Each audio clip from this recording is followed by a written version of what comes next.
It started like any other segment on The View, with Joy Behar introducing Mark Wahlberg as the next guest in her usual wry tone. Here to talk about his new faith-based film and life after Hollywood's wildest days, she said, "Please, welcome Mark Wahlberg." The audience clapped with a buzz of anticipation, and Mark walked out wearing his signature crisp white tee, jeans, and a gold crucifix around his neck. He looked calm, collected, and fully aware that his appearance was bound to spark a few uncomfortable moments. Joy greeted him with a handshake that barely touched fingers, and as the rest of the co-hosts smiled politely, the tone between the two was already off. Mark sat down, took a sip of water, and gave a respectful nod to Whoopi Goldberg, who smiled but didn't say much. The interview started with light questions about family, his daily 4 a.m. prayer routines, and transitioning away from his bad boy image. But Joy, known for poking the bear when it comes to politics and religion, leaned in mid-segment and said, "So Mark, you're trading in Hollywood for holy water-ease. This a rebranding effort or a crisis of conscience?" The audience chuckled nervously, but Mark's face didn't flinch. He gave a small smile and answered, "I don't need to rebrand. I just grew up." The response didn't satisfy Joy, and the air between them began to simmer. Mark continued, "I think when people change their lives, especially publicly, the cynicism comes fast. But I've got nothing to hide. I talk to God every day. I love my family, and I want to put things in the world that help people."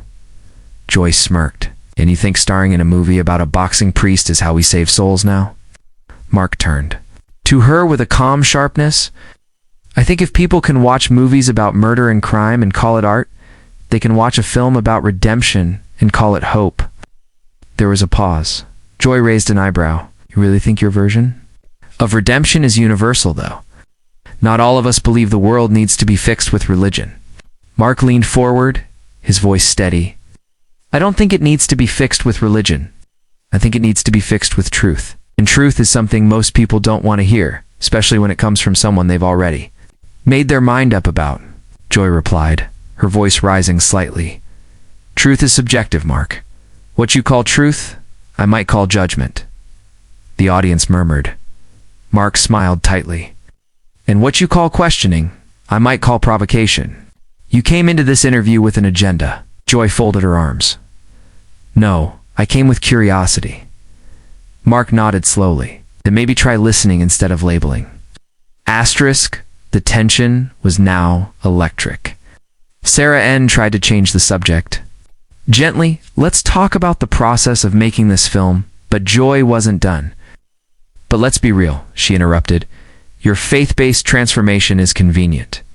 Considering the backlash over your past criminal record, your entourage lifestyle, and all the stuff you used to get away with." Mark's eyes narrowed slightly. "Nothing about it is convenient. I've spoken publicly about every mistake I've ever made. I've paid for them, legally and personally. What I didn't do is sit in a chair on national television and pretend I was better than anyone else." Joy fired back, "And yet here you are, preaching from a platform like you're the second coming." Mark didn't blink. "No, I'm just a guy who knows what it means to hit rock bottom and get up again. Maybe that makes some people uncomfortable, especially when they're more interested in sound bites than stories." Whoopi cut in with a sharp "let's keep this respectful," but the damage was done. Joy leaned back, arms crossed again, and muttered into her mic, "I'm just asking what everyone's thinking." Mark looked straight at her. "You mean what you're thinking?" "There's a difference." By now, the live audience could feel the tension like a static charge. The energy in the room had flipped from daytime talk show chatter to verbal boxing match. Sonny Hostin, sensing the edge, tried to moderate. "Mark, do you think there's room for spiritual stories in a secular culture like ours?" "Yes," he nodded, grateful for the reprieve, but glanced back toward Joy. "Absolutely. Especially when most of the culture runs on fear, division, and outrage." Joy laughed dryly. "Sounds like a sermon." Mark didn't smile. Maybe people wouldn't need sermons if they had honest conversations instead of hiding behind sarcasm. The audience oohed, clearly enjoying the back and forth. Joy rolled her eyes. "So now I'm the problem?" Mark held her gaze. "I think the problem is that you invited me on this show not to listen, but to score points. I'm not here for that.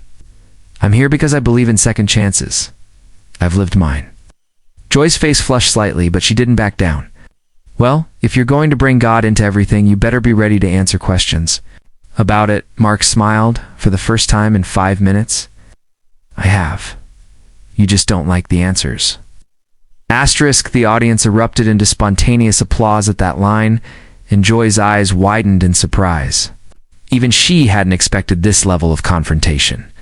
The camera cut to Whoopi, whose lips were pursed in a deep sigh. "All right," she said flatly, "we're gonna go to break, and when we come back, maybe a little less fire and brimstone. Okay?" The commercial break couldn't come fast enough for the producers, who were frantically buzzing in the control room about how to spin the segment for replay. But for viewers at home, the live stream hadn't gone unnoticed. Social media exploded with clips, captions, and hot takes. On Twitter, hashtags like hashtag Wahlberg claps back and hashtag Joy Behar owned started trending within the first 15 minutes. Conservative influencers praised Mark for standing up for his faith, while liberal personalities accused him of moral grandstanding. Joy's supporters defended her line of questioning, calling it essential scrutiny. Meanwhile, fans of The View debated whether the show had finally crossed from informative to combative. Asterisk, back on set. Asterisk. Things were more subdued. Joy barely looked in Mark's direction, and the remaining hosts tried to pivot the tone to something lighter. But the damage had been done.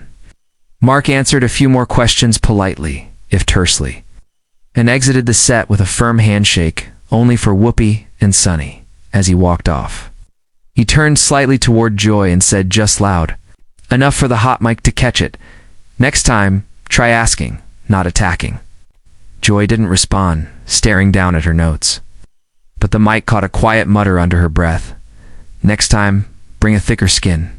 The producers froze in horror as the broadcast feed caught every syllable. Once again, the internet seized. On it instantly. The full confrontation was clipped, dissected, and uploaded across every platform.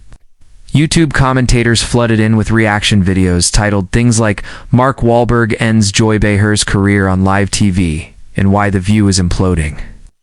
Asterisk, ABC issued a late afternoon statement saying the hosts welcome spirited conversation, but regret when dialogue becomes divisive. Mark posted a photo of himself praying in a church pew with the caption, "Let them talk. I'll stay grounded." Joy made no comment, but her tone on the next day's episode was noticeably sharper, and her usual banter carried an edge. Several outlets began reporting insider tension among the hosts, with leaked text messages suggesting that at least 2 co-hosts were frustrated with Joy for escalating the interview into personal attacks. Anonymous staffers called the moment ratings gold but relational poison. Internally, BC began reviewing how interviews were booked and whether political or religious content needed extra clearance. Meanwhile, Mark's new film received a massive spike in pre-dash sales. Asterisk, in the days that followed, late-night comedians pounced. Stephen Colbert joked, "Joy Behar just found out Mark Wahlberg isn't here for laughs. He's here for the Last Supper." Saturday Night Live ran a sketch with a Wahlberg impersonator flipping a table and yelling, "Feel it, Donnie," at Joy. But beneath the jokes, the deeper narrative gained traction. Was daytime television still the place for respectful debate, or had it become gladiatorial entertainment? Op-eds emerged on both sides. The Atlantic published "When Righteousness Meets Ratings," while the Federalist posted "Joy Behar got what she deserved." Podcasts devoted entire episodes to analyzing whether Joy had crossed a line, or if. Mark had revealed a new, media-savvy version of himself that could make faith marketable again. Asterisk, by week's end. Mark was invited on Fox and Friends, The Today Show, and multiple podcasts. He declined most, stating, "I've said what I needed to say." But the silence only fueled interest. Joy, meanwhile, addressed the incident in a guarded monologue. "Sometimes the table gets a little too hot. We're human, we disagree, it happens." The audience clapped weakly. Behind the scenes, tensions remained. Ratings were up, but morale was down. Rumors circulated that producers were considering new guest protocols and reassigning moderation. Duties to Sunny or Sarah? When polarizing guests appeared, Sfeong Mark returned to his private life, his film opening to solid reviews. And the clash on The View became a case study in how quickly daytime civility can collapse under the weight of ideology and ego.